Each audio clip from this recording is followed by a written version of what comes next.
Oh, man, so much to get to. A lot happened over the weekend in Russiagate. And, of course, President George H.W. Bush passes away. And this leads the media to discover that honor did exist in the Republican Party at one time, but no longer does. We'll get into all of that in just 1 second. First, let's talk about how you're going to send your mail this Christmas or this Hanukkah. With the holidays, this means that you're going to be spending a lot on postage. And that also means they're going to be schlepping a lot of boxes down to the post office. Well, why do all of that when you can get all of the great services of the post office directly from your desk over at Stamps.com. Stamps.com brings all those great services right to your desktop. Buy and print official U.S. postage for any letter, any package, any class of mail using your own computer and printer, and then the mail carrier just picks it up. No trips to the post office required. It could not be easier. Print postage any day, anytime, because Stamps.com is always open. You're not restricted to post office hours.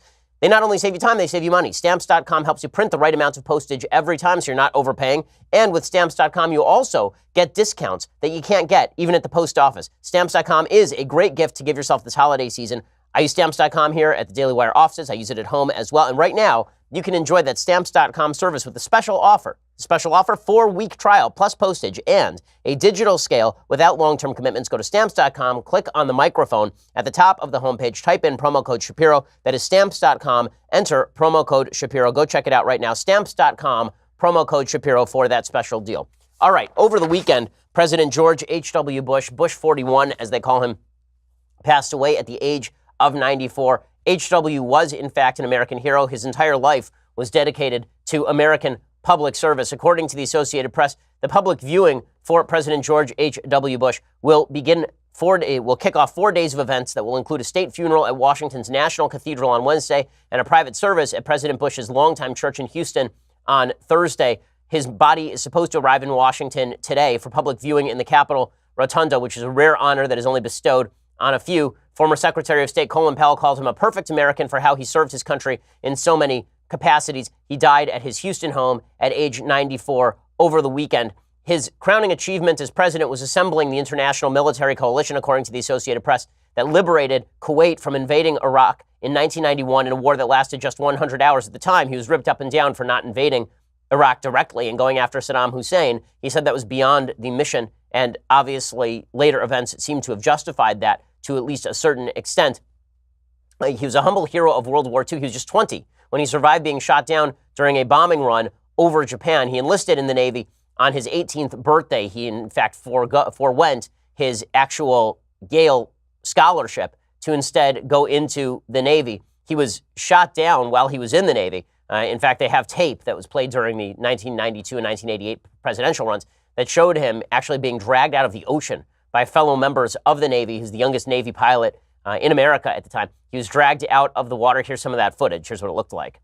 On September 2nd, 1944, USS Finback rescued Lieutenant Junior Grade George H.W. Bush, who was shot down while attacking Chichijima. During this time, Bush was attached to USS San Jacinto while serving with Torpedo Squadron 51. Bush later becomes the 41st President of the United States. Okay, well, it was interesting because Michael Dukakis' campaign manager said in 1988 that the moment that they saw that footage on television, they knew that Michael Dukakis was never going to be president because, again, the footage is pretty heroic. Shortly after he left the service, he married his 19-year-old sweetheart, Barbara Pierce, in a union that lasted until her death earlier this year. He turned his attention to politics in the 1960s. He was elected to his first 2 terms in Congress in 1967. He then went on to serve as ambassador to the UN and China, head of the CIA, chairman of the Republican National Committee, before he was elected to 2 terms as vice president of the United States. And then, of course, he served 1 term as president of the United States before being defeated by Bill Clinton in 1992 in a hotly contested election that saw Ross Perot win 19% of the popular vote. Now, what's been fascinating to watch in the aftermath of George H.W. Bush's death is the sort of sepia glow that has been cast on George H.W. Bush by all of his political opponents. We saw the same thing happen to Senator John McCain after McCain's death earlier this year. Suddenly, all the people who spent their careers talking about how John McCain was a warmonger were saying that he was just the great example of American statesmanship. We saw the same thing with George H.W. Bush immediately after his death this weekend. Suddenly, he was a great American statesman. Suddenly, he was a wonderful man. Suddenly, he was just an example of the kind of person who could unify the country. We saw this with Mitt Romney after he lost in 2012. He gave a concession speech, and suddenly the left was like, wow, look at that. That guy's great. Where was that guy during the campaign? And many of us were saying, well, he was there the whole time. You were just forcibly ignoring the fact that Mitt Romney was a good man so that you could slander him and attack him so he wouldn't become president. It was the same thing with George H.W. Bush, who in 1991 was ripped by the left as a warmonger, who was ripped by the left as an incompetent, who was ripped by the left as cold, aloof, not in touch with the American people, a racist in 1988 for running the Willie Horton ad, right? He didn't even run it. It was a super PAC kind of quasi-associated with his campaign that ran the Willie Horton ad. But who was George H.W. Bush as a man? I think that the best clip that shows who he was as a man, this comes circa 1979. So in 1979, George H.W. Bush, who's coming off running the CIA, he ran for president in 1979. And he ran against Ronald Reagan. He ran against Bob Dole. All these people would go on to become presidential candidates in their own right. And he was asked specifically about whether he was tough enough to be president, which is an amazing question to ask a guy who volunteered for the Navy and then was shot down, going on to complete his mission, by the way. Here is George H.W. Bush being asked about his toughness circa 1979. I don't equate toughness with just attacking some individual. I equate toughness with moral fiber, with character, with principle, with demonstrated leadership in tough jobs where you emerge, not bullying somebody, but with the respect of the people you led. That's toughness.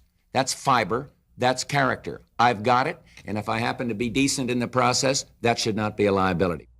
Okay, and then he was asked specifically about his political opponents in that clip. He's asked about Bob Dole. He says, is Bob Dole too aloof? And he says, no. He says, is Ronald Reagan too old? He says, no.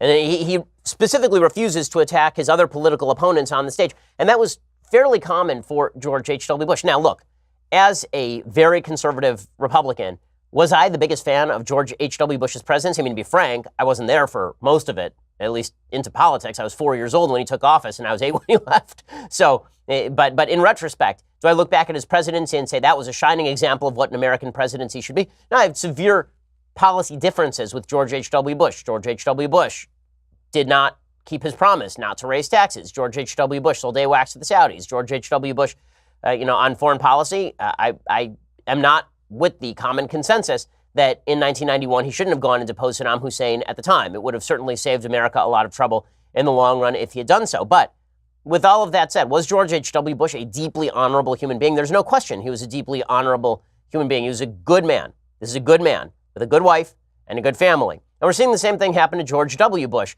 in the aftermath of his presidency. Suddenly, a guy they were attacking as Bush Hitler is now being recast as a man who wanted Americans to get along, a totem of a kinder, gentler era. And this is exactly what you're seeing folks on the left say about George H.W. Bush. Juan Williams says, the transformation of H.W. Bush into the party of Donald Trump demonstrates that there was a kinder, gentler time in America. The way I think of it, Chris, is sort of optimism versus pessimism. Morning in America, a kinder, gentler America versus American carnage as a message coming from the leader to the American people. So when I think of President Bush, I think of someone who crossed the aisle. I was really taken by what Carl just said about his best friend being a Democrat and while he served those 2 terms in Congress.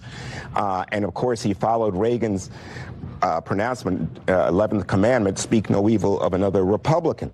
So I'm not a huge fan of George H.W. Bush's bipartisanship while he was in office and while he was president of the United States. But I'm getting rather tired of a bunch of folks on the left who would have ripped George H.W. Bush while he was president, now turning around saying it was a kinder, gentler America. No, it wasn't. It's just that you like every Republican once that Republican is no longer in office, and you specifically use those Republicans as clubs to hit the current Republican. Let's be frank about this. When Senator John McCain died, there were all these tributes that came in from the left. People who had called him a warmonger and said that John McCain was the guy who was joking about bomb Iran. Right? They were doing this whole routine while he was alive. He dies, and suddenly the man is just a semblance of a time gone by. And now it's the same thing with George H.W. Bush. Are you sensing a sort of pattern here? A pattern from the left that because Donald Trump is president, every Republican who is not Donald Trump is now seen in a kinder, gentler light. And the fact is, the reason the press are paying this sort of attention to George H.W. Bush is not because they've suddenly been struck by the honor and decency of the man George H.W. Bush. It is also because of the fact that so many folks on the left want to see George H.W. Bush contrasted unkindly with Donald Trump. And I'm not going to pretend that in terms of character, Donald Trump and George H.W. Bush are on the same plane. I don't think they're on the same plane. I don't think that George H.W. Bush is the kind of man that Donald Trump is, nor do I think Donald Trump is the same kind of man as George W. Bush. They're very different human beings. George H.W. Bush was a man who volunteered to serve in the military. Donald Trump is a man who did not. And not only that, used a number of excuses to get out of the draft. George H.W. Bush is the kind of man who devoted his life to public service. Donald Trump is the kind of man who has devoted his life to business and fame. None of that is specifically a rip on Donald Trump, but the contrast is not kind to Donald Trump between George H.W. Bush and Trump, which is, of course, exactly why the press is making that contrast in the first place. Don't trust the press when suddenly they start telling you that a Republican is wonderful. Because the only Republicans that the left thinks are wonderful are ones who are out of office or dead. I mean, that's the basic rule of thumb here. And every so often, they sort of let the mask slip. Franklin Foer let the mask slip over at The Atlantic when he suggested that George H.W. Bush was not a man of courage, right? He actually did not. Here's how he concluded his eulogy of George H.W. Bush. And this is a rare example of honesty from the left on how they actually felt about George H.W. Bush while he was alive. Here's what Franklin Foer, who's disgusting, said over at The Atlantic. Obituaries present George H.W. Bush as the last of the Republican moderates. In reality, he was an archetypal representative of the modern party, a man whose sense of duty failed him when it came to resisting the rise of racially revanchist libertarian forces. He embodied an establishment that wrote a very nice thank you notes, but good manners are hardly the same as moral courage. Prudence is sometimes hard-hearted. Those who are mourning the passing of the old establishment should mourn its many failures too. That's how the left really felt about George H.W. Bush. And don't let them put on the mask of mourning in order to pretend that George H.W. Bush was something different for them than Donald Trump.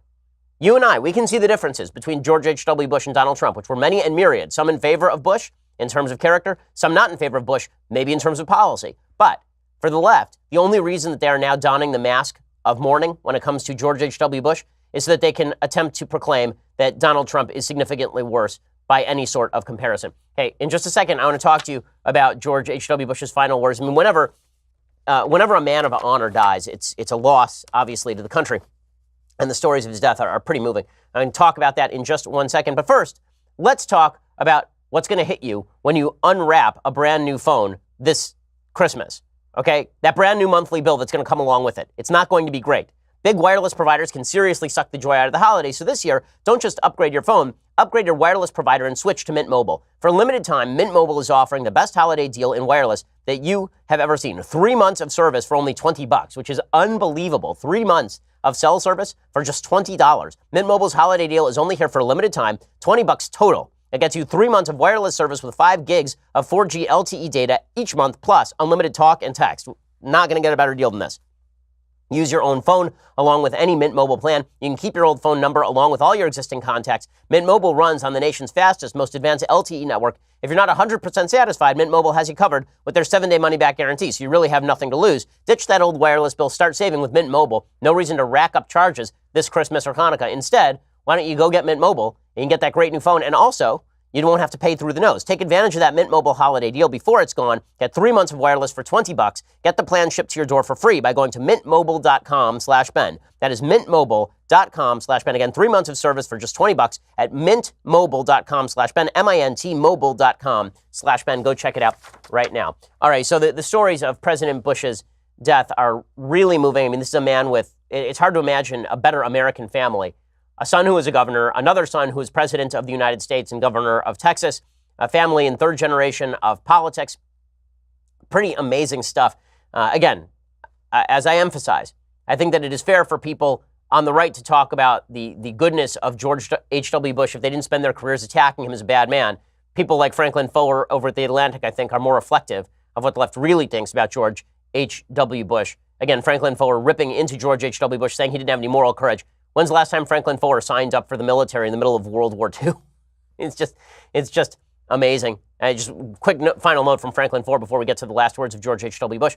Franklin Foer writes, one of the great counterfactuals of American history is pondering what would have happened if George Bush had exerted greater control over the destiny of the Republican Party. What if the moderate Republicans of the late 50s and early 60s had aggressively owned the civil rights agenda and rendered the cause of racial justice a bipartisan concern? By the way, they did. More Republicans voted for the Civil Rights Act as a percentage than Democrats did. If the old money Republicans could have mustered that leadership, stood firm against the flow of segregationists into their club, it might have precluded the invention of Richard Nixon's Southern strategy and the generations of racialized politics that followed. Does anyone really believe, by the way, that this was all about George H.W. Bush failing to stem the flow of racists into the Republican Party. But this is how the left really thinks about all of these folks. Right? This is how the left really thinks about all these. In any case, James Baker, who was George H.W. Bush's lifelong friend and Secretary of State, he was on CNN, which actually their coverage of H.W. was excellent. And James Baker was talking to Jake Tapper about H.W.'s final words. They got the kids on the phone, and each one of them spoke to him, and he spoke back or mumbled back anyway. And then they got 43 on the phone, and 43 said, "I love you, Dad, and I just want to, and I'll see you in heaven." And 41 said, "I love you too." And those were the last words that he ever spoke. I mean, that's pretty amazing. You can't ask for more from a life than that. It is amazing when somebody gets to live the life that they sought to live, even when they pass away. It's obviously a credit to them as a human being. If you can live your entire life and die saying, "I love you" to your children, it doesn't get a lot better than that, especially when your child happens to also have been president of the United States. Pretty amazing stuff. All right. Meanwhile, Russiagate continues, and the left is fully invested in Russiagate, that this is what's going to take down President Trump. You can see the excitement from so many folks on the left. Now, again, the evidence is not in that President Trump actively colluded with the Russians to steal the 2016 election or anything like that. And so the left is now shifting their argument. They've shifted their argument several times. The first was that the Trump campaign had been compromised by the Russians, that the Russians basically had compromat, you remember, on President Trump, and they were going to use that compromat in order to affect his role in office. That has not been proved. There is no evidence of that. Then they shifted the argument to President Trump was coordinating with the Russians to hack Hillary Clinton's emails and the DNC, and then to militarize the release of those emails to win the election. Again, that has not been proved either. Then it turned into President Trump maybe received some of those emails, and they point out connections between Roger Stone and other members of the sort of Trump coterie. And that has not been proved yet either. So now it's moved to President Trump had business relationships in Russia at the same time that he was running for president. And that's true. But that's also not criminal. As even Andrea Mitchell over at MSNBC was recognizing, she says, President Trump is saying it's not illegal for him to do business in Russia. That, of course, is exactly true. The president is correct. It's not illegal for an international businessman to be doing the business. The conflicts of interest are profound. It's not illegal yet. And she is right about this. Jake Tapper made this point last week also. That's not stopping Democrats from now trying to say that because Trump had business contacts in Russia, that means that he was in some way compromised. So Adam Schiff, the representative from California who has his pup tent set up outside the media headquarters. I mean, again, it's amazing. He's actually brought in an electric generator. He's dug a pit for the outhouse. And the guy's he's starting to hook up the plumbing, but he hasn't actually connected it to the main line yet, right outside these headquarters. He was on ABC's This Week talking, again, about Michael Cohen and Russiagate and President Trump. What Michael Cohen was saying and others were saying about when this business deal ended was not true. And what's more, the Russians knew it wasn't true. That at the same time that Donald Trump was the presumptive nominee of the GOP and arguing in favor of doing away with sanctions, he was working on a deal that would require doing away with sanctions for him to make money in Russia. That is a real problem. It means that the compromise is far broader than we thought. There we go. So it's compromise. So we're back to the original theory, except again, the theory is not supported by any evidence. Donna Brazile, former head of the DNC, she was saying the same thing, that Michael Cohen pleading guilty to lying to the FBI, that this is, in fact, a smoking gun. It is not a smoking gun of anything other than Michael Cohen lied to the FBI because he lies to a lot of people, Michael Cohen. Michael Cohen once boasted that he would take a bullet for Donald Trump, but instead this week he delivered a smoking gun. The fact that, that's a smoking gun, because once again he said that what I provided before was consistent with what the president wanted me to say because I wanted to stay loyal to the president. Smoking gun, saying he said essentially that the White House, the president was lying at the time that he had no business dealing with Russia when he was looking to strike a deal. Okay, with the president Russia has not testified. The president, did say that he had no business ties with Russia. Again, it's going to come down to what is the meaning of is, right? The president's going to say, I didn't have business ties with Russia, right? We were in negotiations. It didn't happen. So that's not me lying. People on the left are going to say, well, you were implying that there were no, at any time, business ties with Russia, and there were. In any case, none of that is criminal, as Andrea Mitchell says. And this is leading a lot of folks on the right to more and more rip into the Mueller report. Rudy Giuliani, the president's attorney on these matters, he says that Robert Mueller is acting unethically, that basically he's culling together a bunch of people he says have lied to him, but there's been no underlying crime. So at no point has anybody been actually convicted or pled guilty to collusion with Russia regarding the election, which was the original charge. Instead, everybody's being gotten on ancillary crimes of lying to the FBI about matters that really have nothing to do with the central contention. That's what Giuliani is saying, and he's not wrong. I think the special prosecutor has stepped over the line now with the way he's intimidating people in order to tell what he believes is his version of the truth. This is what's wrong with these special prosecutors and independent counsels. They think they're God. I mean, they think they know the only truth that exists, even if there's a lot of doubt about it. They seem to want to people at any cost, including the cost of ethical behavior or the rights of people. Okay, so Rudy Giuliani obviously quite upset about all this. So is President Trump. President Trump tweeted out this morning a series of tweets. Says, Michael Cohen asked judge for no prison time. You mean he can do all the terrible, unrelated to Trump things having to do with fraud, big loans, taxis, etc., and not serve a long prison term? He makes up stories to get a great and already reduced deal for himself and get his wife and father-in-law, who has the money, off scot-free. I do like that he spelled scot-free, capital S-C-O-T-T, free. So there's a dude named Scott-Free.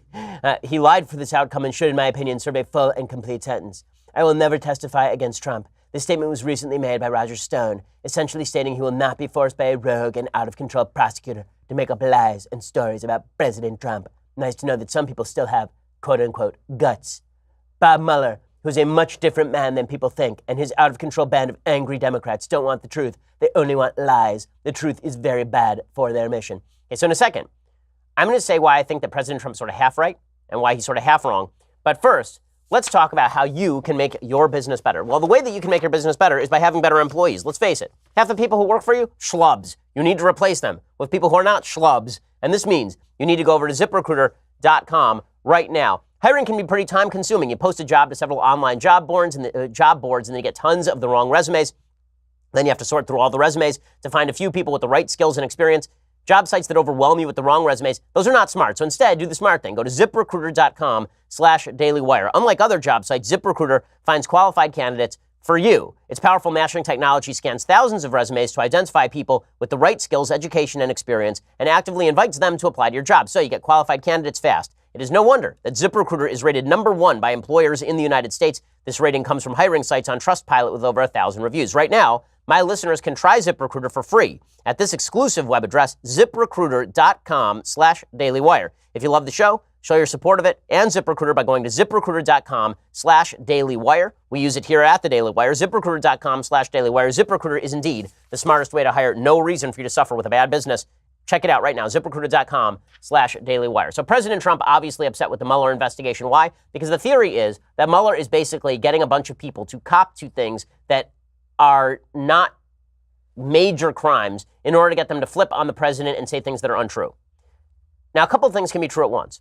One can be that there is no underlying crime here. Two can be that the Mueller report is actually just a report and not a criminal indictment. That it turns out that what Mueller is actually attempting to do is compile a bunch of mean stuff about Trump without any sort of criminal indictment in the offing. And thing number three can also be true, which is that Mueller, in order to get that information, is going after people for relatively minor crimes. Lying to the FBI is not a minor crime, but about issues that are not exactly criminal is not exactly a major crime either. The person making this case is, of course, Andrew McCarthy over at National Review. And it is important to note before we start into McCarthy's case that that Mueller is not allowed to suborn perjury himself. So if Mueller were to get Cohen to lie about Trump, if he knew that Cohen were lying about something, and he said, listen, I'm going to prosecute you and put you in jail unless you lie about Trump, that is in and of itself a crime. So Mueller is not doing that. But it is also true that it is possible Cohen is going to testify about a lot of stuff that's not actually criminal. It just makes Trump look bad. And that's McCarthy's take on all of this. He says, no prosecutor builds a case the way Mueller is going about it.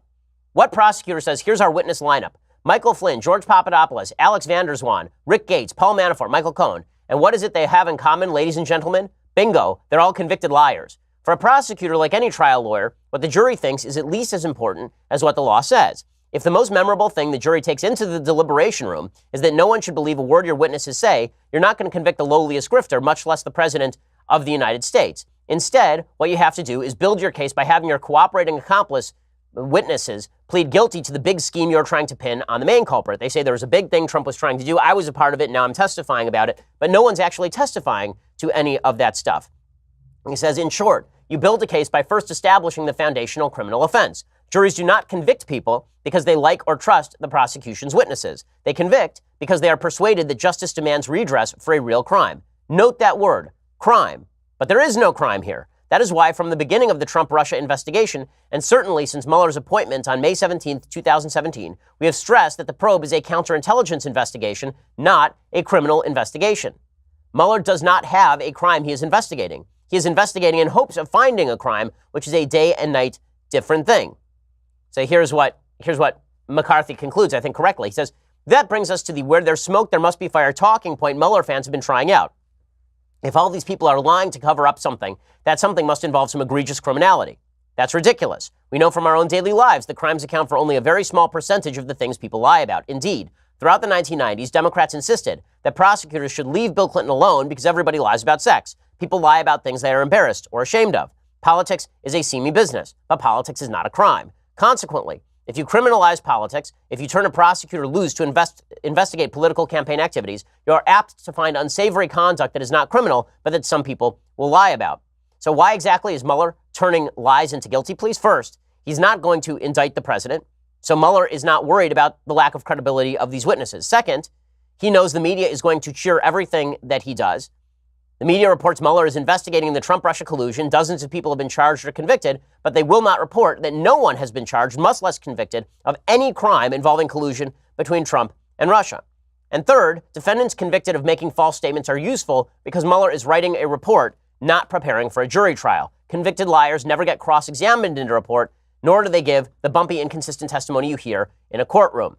So Mueller is just putting together a report. He's not actually putting together a criminal indictment, and that means that he is cobbling together all of these various guilty pleas on lies that have nothing to do with the main topic to get these people to spill the beans about a non-criminal scheme that embarrasses Trump. And that's Trump's main case here. And that's the case you're going to see Trump's legal team make. None of this is impeachable. Some of it may be embarrassing. But what is Robert Mueller doing here?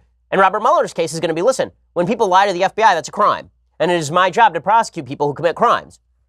This means that the real danger that President Trump is in, legally speaking, is of suborning perjury. If Trump told Michael Cohen or anybody else that they ought to lie to the FBI, that would be the only criminality that I think Mueller is going to uncover here. Maybe I'm wrong. Maybe there is an underlying crime. And after all this time, after 2 years, Mueller comes forward with the big reveal. And the big reveal is that Trump and Putin were in the back room hacking Hillary Clinton's emails together like Matthew Broderick in War Games. Maybe that's what was happening. But absent that big reveal, all that's happening here is Trump is turning all the people around Trump into criminals in order to get them to testify to material that is non-criminal but very damaging to President Trump going into 2020. And that's why Team Trump is so upset. And that's why President Trump is so upset. And I think at least part of that seems to be justified. Now, I'm going to wait until the Mueller report comes out to say whether I think that this is terrible or dishonest. And again, two things can be true at once. One, Mueller can be honest.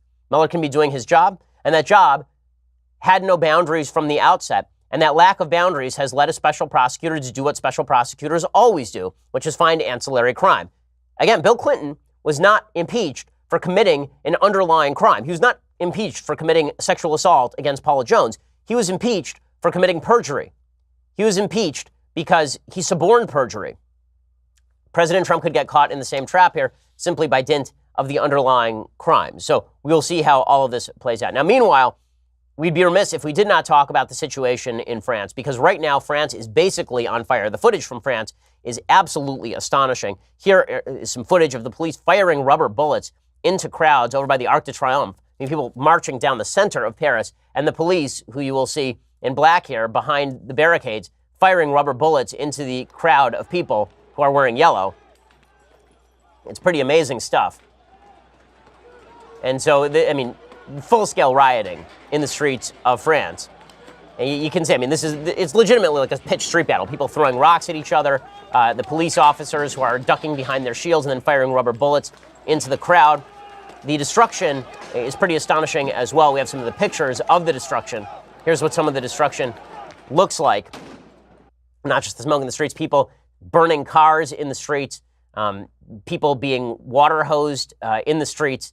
Pretty amazing. People who are graffitiing all over the historic sites in France. People broke into the museum gift shop over at the Louvre, I believe, people overturning stuff in the streets, people destroying some of the historic artifacts and statues from the First French Republic in the Arc de Triomphe.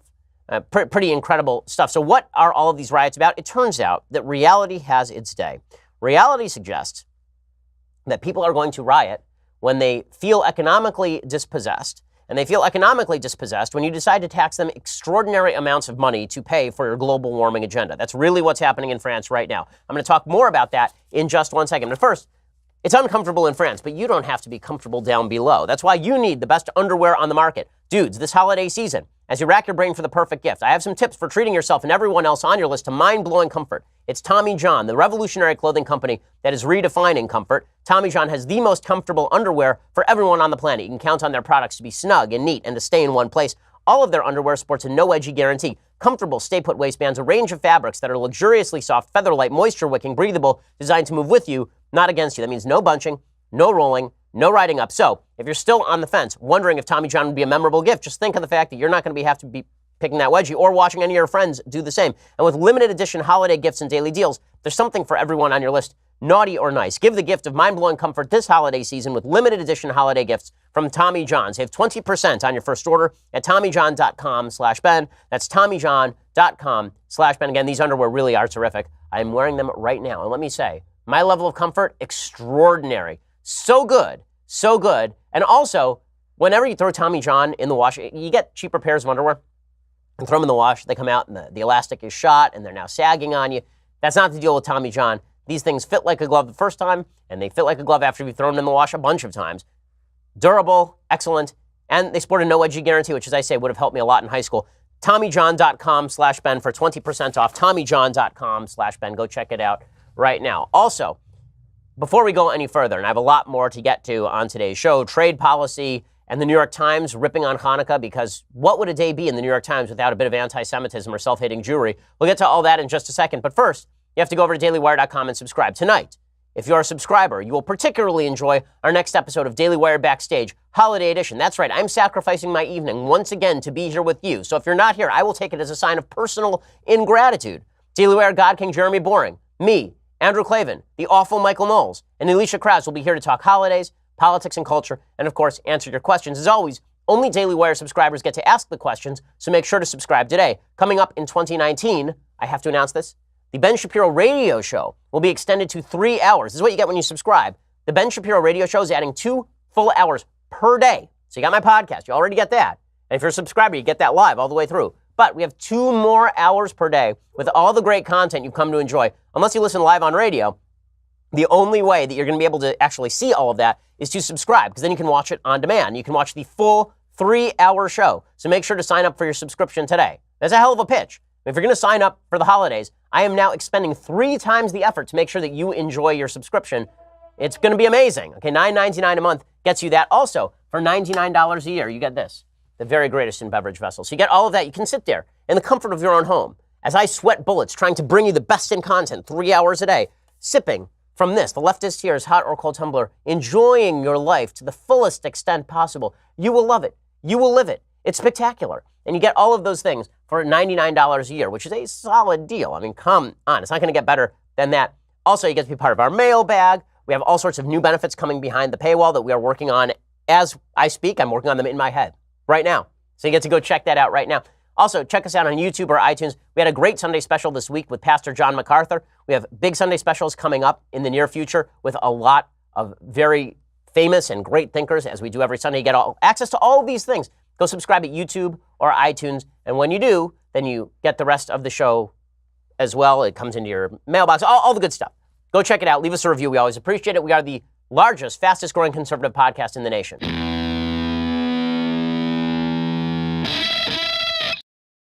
So over in France, Emmanuel Macron, who is the newly elected French prime minister, who defeated Marine Le Pen in a runoff that was hotly contested, he is wildly unpopular. His popularity ratings are now like 26%. So the press loves him. People of France, not so much.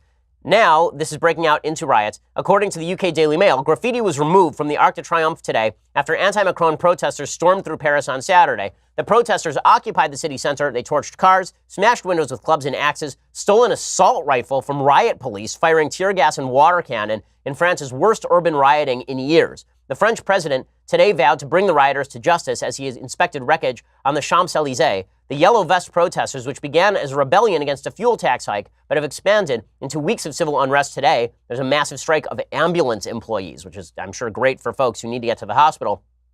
And spread across the country on Saturday, ended with 133 people injured, including 23 police officers and 412 arrested last night. I want to correct myself, by the way. Macron is the president of France, not the prime minister, two separate offices.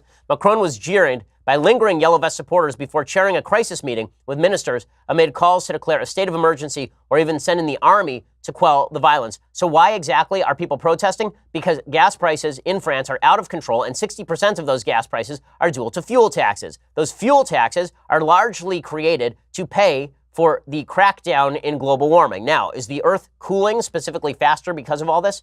No evidence of that, but it's sure hitting the pocketbooks of a bunch of people in France. This is why when folks on the left say, listen, there's no cost to good carbon policy. There's no cost to raising the carbon tax. It's going to create jobs. Everyone will be happier.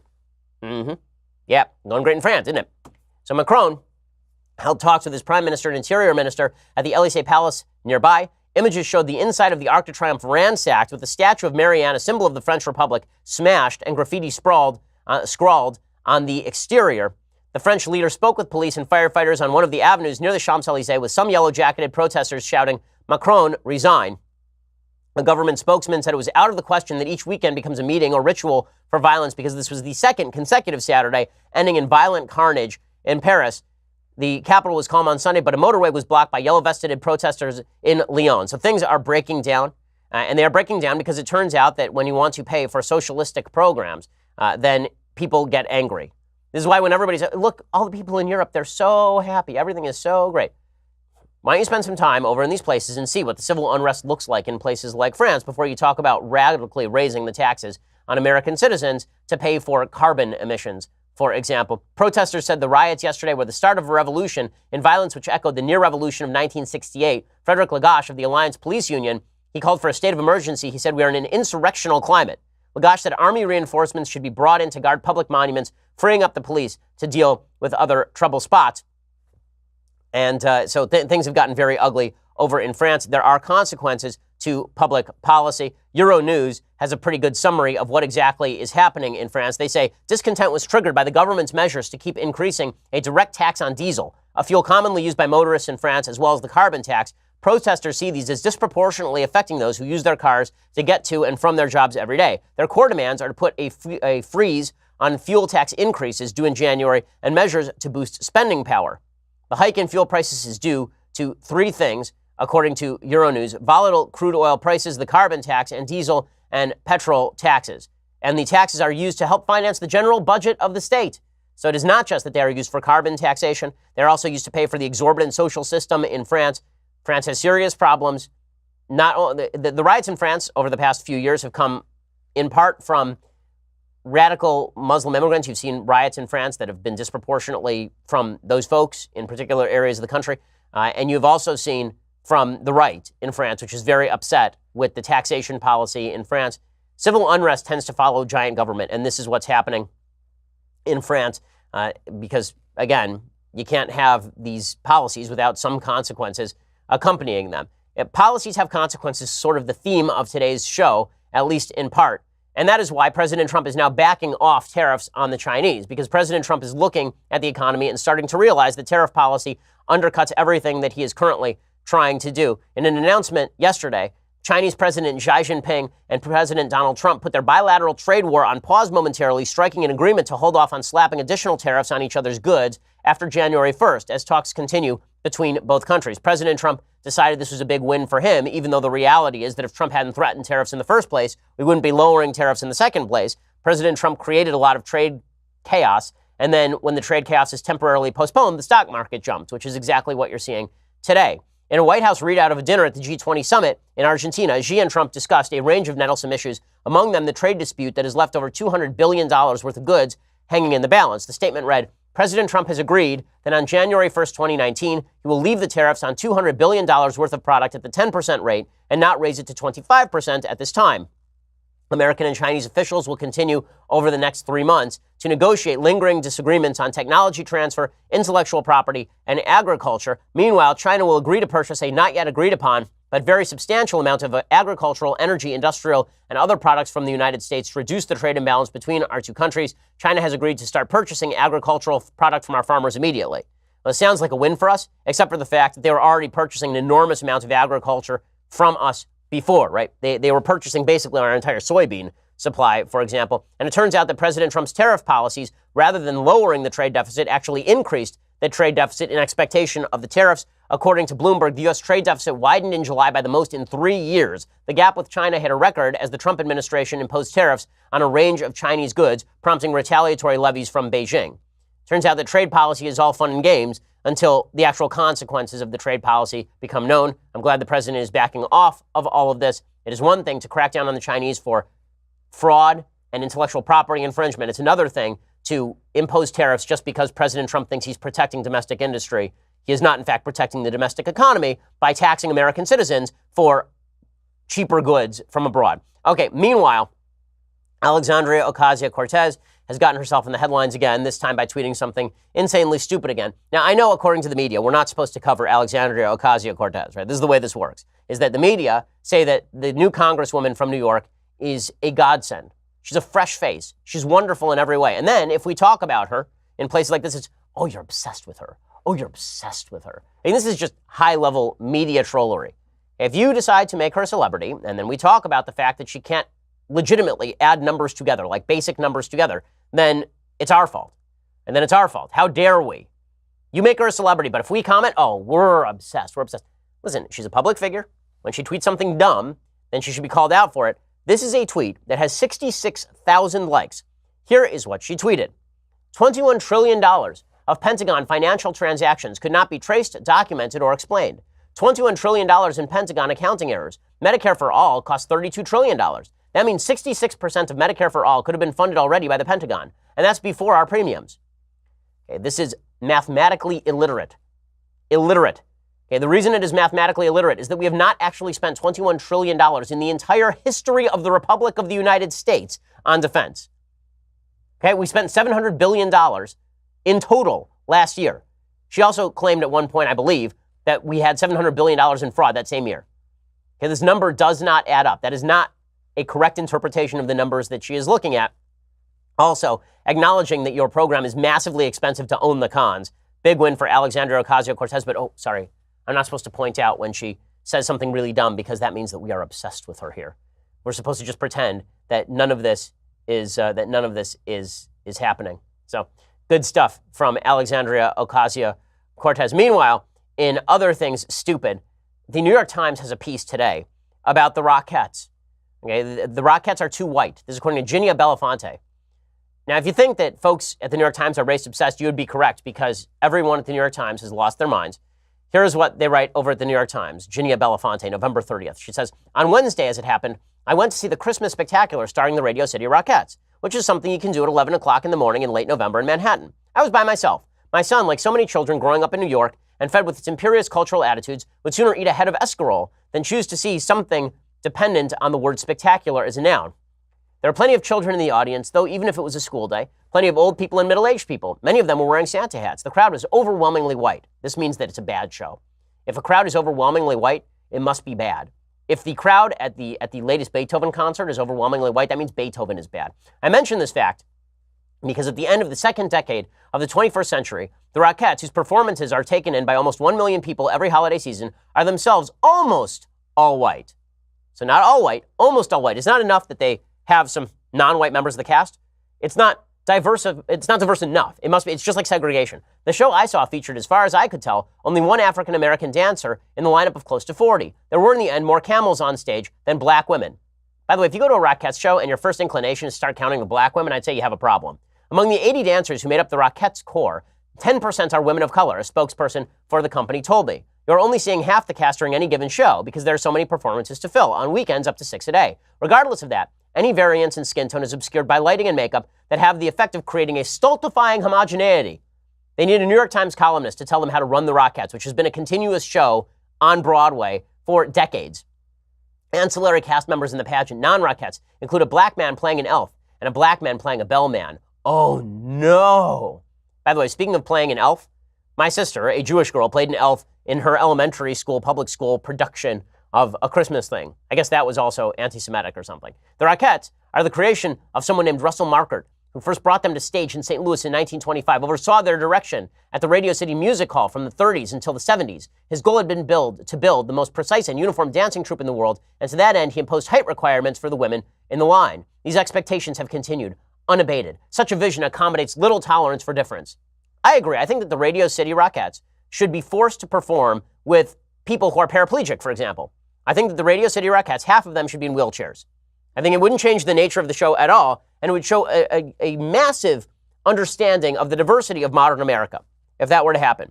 We should have a bunch of people who are short. We should have a bunch of people who are super tall. They should dance to whatever they want to dance to, actually. There shouldn't actually be any sort of attempt to make them dance in line or in lockstep. That's fascistic. We should actually just let them dance how they want to dance. If someone want to dance jazz, that's cool. If someone want to break dance, that's totally fine as well. If someone want to scoot along on their butt for no reason at all, like my 2.5-year-old son, I think they should do that too. Because that's diversity. That's diversity. And all those people should be racially diverse. Those people should be diverse in terms of sexual orientation. They should be diverse in terms of gender identification. I don't see why the Radio City Rockettes can't be a bunch of mustachioed men. I don't see, all of this, I think, is just un-American. So thank you, New York Times, for really hitting in on the spirit of the holiday. Really honing in on what makes the Radio City Rockettes run the way they're supposed to run. Okay, time for some things that I like and then some things that I hate. So, things that I like, as we watch France burst into flame, and as we recognize that America still is the greatest democratic republic in the history of the planet, despite all of the problems that we experience, it is worth reviewing why that is. The book that best describes this is Democracy in America by Alexis de Tocqueville. I know you were recommended this in high school and then you didn't read it. And then you were recommended it in college and then you didn't read it. And then you were recommended it in grad school and you still didn't read it. Well, now I'm recommending it and you should read it, okay? This edition is particularly good. It's an edition that is edited by Harvey Mansfield, the brilliant professor over at Harvard, East Coast Straussian, as well as Delba Winthrop. It is a very, very good edition. The translation is excellent. It is well edited. The introduction is really good. Alexis de Tocqueville describes well what makes democracy in America different from democracy in other nations. He talks about localism. He talks about the prevalence of a social fabric. He talks about the fact that a democratic republic is not quite a democracy and not quite a republic. And he talks about the foolish idea that the people will always be a cure. And then the main message of Alexis de Tocqueville's Democracy in America, in a nutshell, is that democracy in America can only work if there's a vibrant social fabric that supports the democracy, and the system of checks and balances designed to facilitate democracy not only checks the excesses of the people, but in the end does in fact rely on a good and moral people. It's a long book. It will take you a long time to complete, but once you do, you'll have a better understanding of what makes America tick and why, for example, the French Republic has not worked in nearly the same way as the American Republic. Okay, other things that I like. So, speaking of books that everyone should read, yesterday I went to Barnes & Noble with my kids because this is one of the things we like to do. My daughter, who is a very smart human, for her age, I always add for her age because whenever I say a child is smart, people are like, well, you should let her decide her own gender. It's like, no. She's smart for a 4.5-year-old, which means she can read. In any case, there is a book on the shelf. Let me first note, over at Barnes & Noble, the children's section is basically a propaganda tool. I say this only because I walk in and the first display you see is feminism for babies. There's literally a book called Baby Feminism.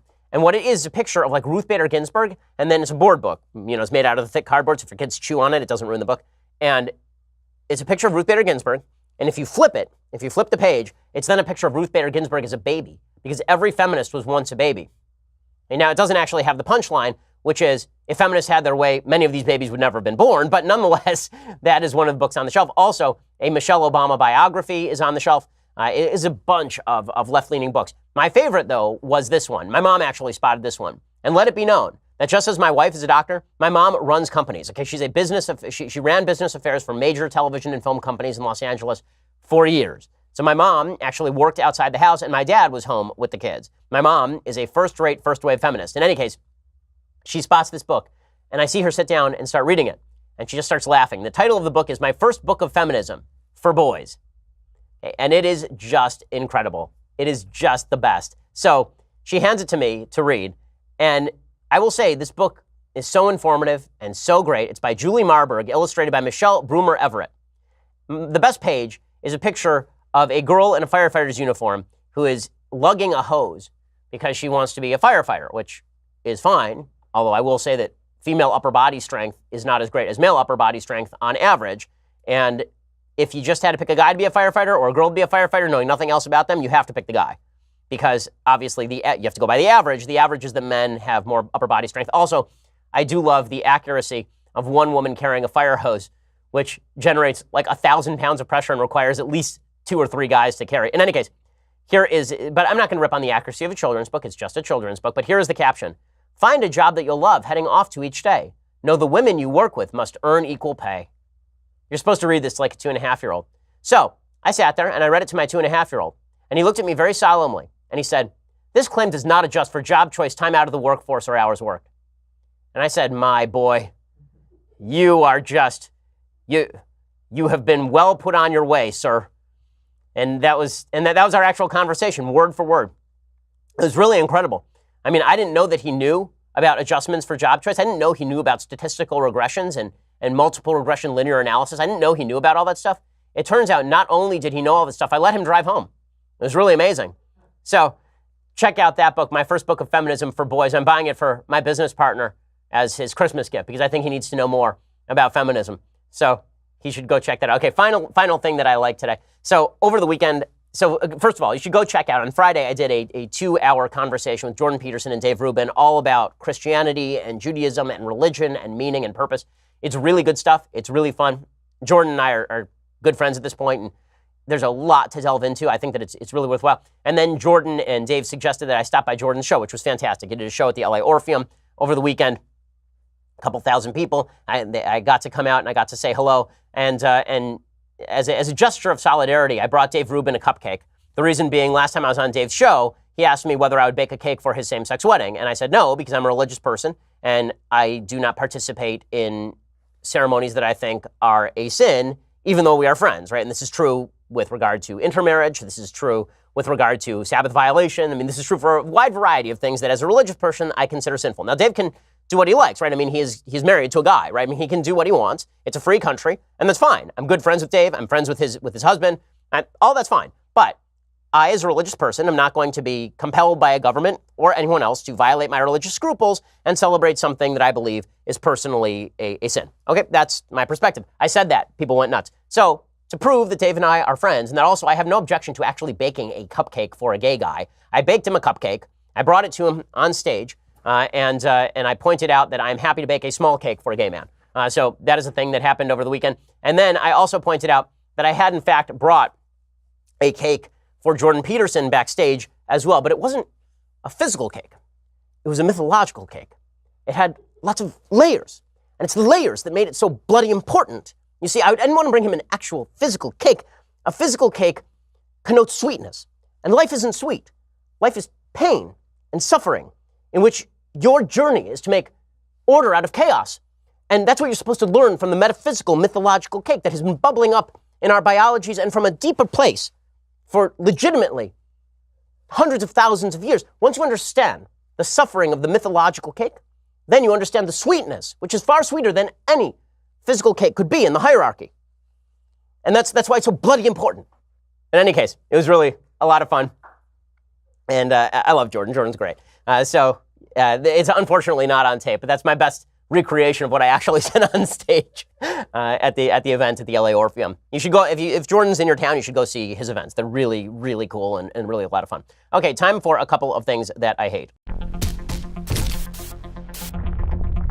Okay, so this weekend began the holiday of Hanukkah. Hanukkah is a great holiday. Hanukkah is also an anti-secularist holiday. So Hanukkah is all about the Jews defeating the Hellenists, a group of members of the Seleucid Empire who are attempting to take over the Jewish temple, transform it into a pagan temple, and a lot of Jews who are going along with this because better to assimilate than to be part of the Jewish people. The Maccabees rise up in a religious revolt, and they say, no, we are taking back our holy places, and we refuse to bow before the Hellenization of our religion. This is very uncomfortable for a lot of people. It's particularly uncomfortable for secular Jews who don't actually care all that much about Judaism, and for whom Hanukkah is largely a reverse Christmas. It's basically like Christmas for our kids. So we're uncomfortable with having a Christmas tree in our house because we don't believe in the Jesus. But by the same token, let's get gifts for our kids. We have to have like Hanukkah Harry, and we'll have like a Hanukkah Bush and all this kind of stuff. Okay, that is precisely the opposite. This is precisely the opposite of what actually has been the history of celebrating the holiday. Now, what's hilarious about this is that there was a secular Jew in the New York Times who recognized the hypocrisy, his own hypocrisy in this. His name is Michael David Lucas. And he says, it's the question that Jewish parents instinctively dread. A few months ago, I was sitting on the couch with my 3-year-old daughter watching YouTube videos about animals in space when out of nowhere she looked up at me and asked, Dada, can we celebrate Christmas? We don't celebrate Christmas, I told her, putting on my serious voice. We celebrate Hanukkah. Like generations of Jewish parents before me, I did my best to sell her on the relative merits of Hanukkah. True, Christmas might have sparkly trees, ornaments, and fruitcake, but we have latkes, jelly donuts, and eight nights of presents. Do we have Santa? She asked hopefully. No, I said, and her face dropped. They do. I tried to reiterate the part about jelly donuts and the 8 nights of presents, but she wasn't having any of it. I can't say I blame her. During the rest of the year, the Jewish holidays we celebrate are like special bonus celebrations we get to have on top of everything else going on in the calendar. With Hanukkah and Christmas, however, it's a zero-sum game. Most of the year, it isn't hard for our family to feel both American and Jewish. But in December, that dual identity becomes more of a question, which is why Hanukkah is a big deal for mostly assimilated Jews like myself. The only trouble is the actual holiday, not the latkes and dreidels, but the story of Hanukkah, which at its heart is an 8-night-long celebration of religious fundamentalism and violence. I like that they just discovered that the preservation of the Jewish people is based on, Judaism and also on the preservation of Judaism. It's amazing. So watching secular Jews discover that Hanukkah isn't actually just reverse Christmas is really amusing to me. For people who actually live the Jewish lifestyle and take the Bible seriously and take Judaism seriously and allow Judaism to really permeate their lives, Hanukkah is just another celebration of the fact that Judaism is a deep-rooted part of our life that will not allow encroachment by Hellenizing forces. For a bunch of secular Jews who've basically been Hellenized, they suddenly realize, oh wait, we're celebrating something that we totally disagree with. Real weird.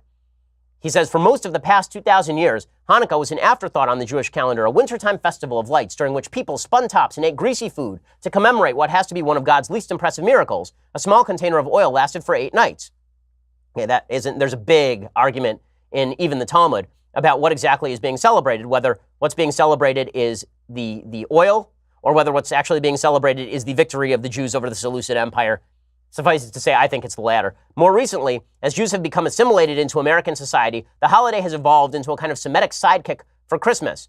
And then he talks about how uncomfortable he is. He says, the more I thought about all this, the more it disturbed me. For what am I if not a Hellenized Jew? I eat pork every so often. Before having children, my wife and I agonized over the question of circumcision. And while I've never offered burnt sacrifices to Zeus, I do go to yoga occasionally. When it comes down to it, it's pretty clear the Maccabees would have hated me. Yep, fair. They would have hated me because I'm assimilated and because I'm the product of intermarriage. Well, I'm not sure they would have hated you per se, but they would not have liked if you were speaking up on behalf of Judaism. And while I can't say for certain what the Maccabees would have thought about my fondness for Bernie Sanders or my practice of Reconstructionist Judaism, I'm pretty sure they wouldn't have liked those things either. Yes, that is correct. And then he says, so why should I do all of this? The answer, frankly, is that it's not my choice. With my daughter ready to sign up for Team Santa, we have to celebrate something, and I'm not quite Hellenized enough to get a Christmas tree. And this is secular Judaism in a nutshell in the United States. Secular Judaism in a nutshell is, I don't want to be known as a Christian because it makes me culturally uncomfortable, but I don't actually give a damn about Jewish things, and Jewish things make me uncomfortable. So instead, I sort of keep the hallmarks without uncomfortably recognizing what it is that Judaism has stood for so long. When people ask me, one of the big questions I get, why are Jews so liberal? The answer is many Jews are liberal because they are this kind of Jew. They're a Jew who actually doesn't like a lot of the central tenets of Judaism and is Hellenized beyond all measure, but simply does not have the guts to simply say goodbye to the religion as a whole. And Judaism is not for the faint of heart. And Judaism does have central tenets, just like Christianity is not for the faint of heart, and it does have central tenets. And trying to secularize holidays is a huge, huge mistake. Your kids won't be celebrating. This guy's worried about it. He won't have to worry about it. His kids and his grandkids will not be celebrating Hanukkah anytime in the near future as soon as they are adults, because people instinctively recognize hypocrisy. And by the way, what's sad about all of this is that all the folks who think that secularizing and Hellenizing is going to protect them from anti-Semitism, good luck with that. Historically speaking, that has certainly not been true, which is why in a new survey, 43% of Dutch Jews hide their Jewish identity. Okay, so that's not going to work for them either. And Jews are still going to be Jews. Alrighty, so I have a lot more to discuss, but we'll be back here tomorrow for all of it. I'm Ben Shapiro. This is The Ben Shapiro Show. The Ben Shapiro Show is produced by Senya Villarreal, executive producer Jeremy Boring, senior producer Jonathan Hay. Our supervising producer is Mathis Glover, and our technical producer is Austin Stevens. Edited by Alex Zingaro. Audio is mixed by Mike Caramina. Hair and makeup is